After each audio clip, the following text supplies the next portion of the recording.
आज हम आपको परम भक्त हनुमान जी के जीवन की एक ऐसी अनसुनी और हैरान कर देने वाली घटना बताने जा रहे हैं जिसके बारे में शायद ही आपने पहले कभी सुना हो। लंका के महायुद्ध में रावण का वध करने के बाद भगवान श्री राम, माता सीता और परम भक्त हनुमान जी पुष्पक विमान में बैठकर अयोध्या वापस लौटते हैं।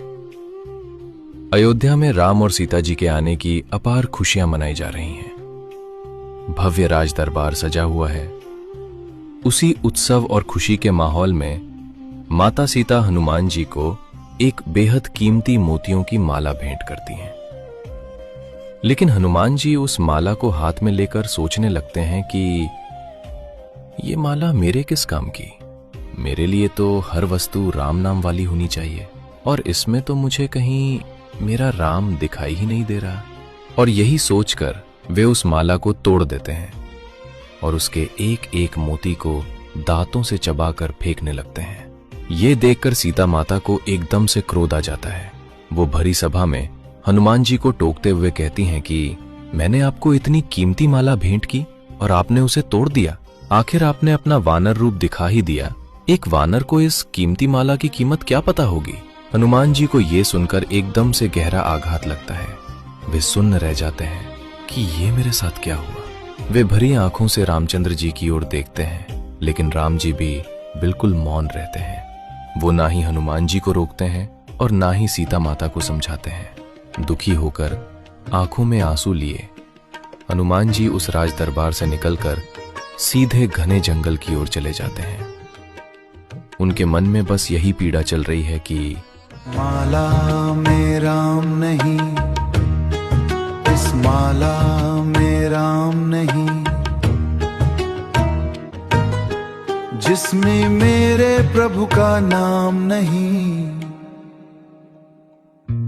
हाँ, मेरे प्रभु का नाम नहीं।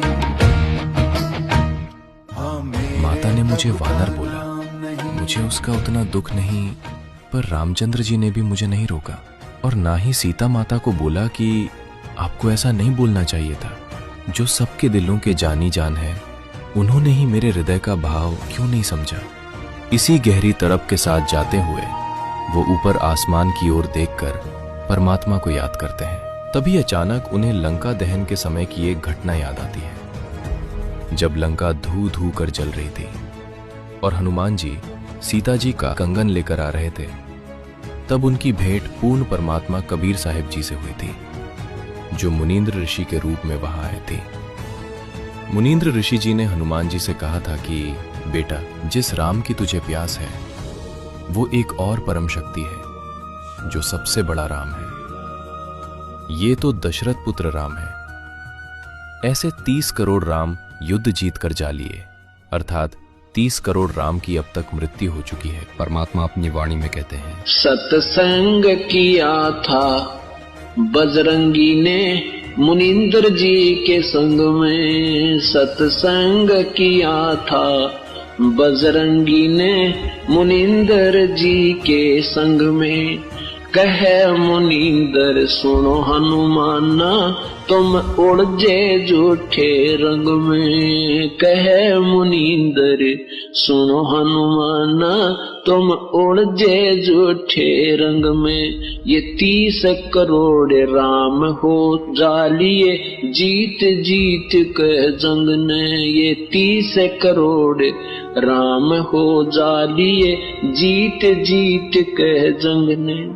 देखा सतलोक नजारा था, विधि पूछी पैर पकड़ के। विधि बूझी पैर पकड़ के, विधि बूझी पैर पकड़ के। मुक्ति का मार्ग जोर है, कोई देखो सत्संग करके। कोई देखो सत्संग करके, कोई देखो सत्संग करके।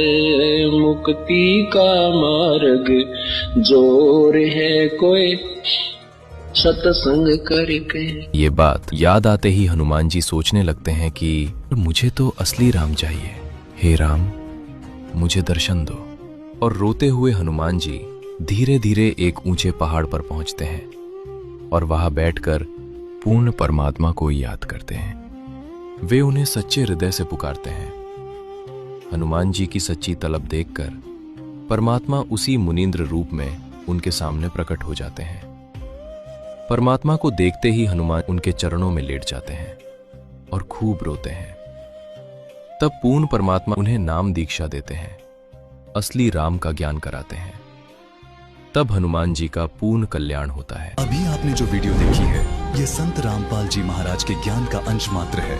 अधिक जानकारी के लिए डाउनलोड करें संत रामपाल जी महाराज ऐप व सब्सक्राइब करें संत रामपाल जी महाराज यूट्यूब चैनल।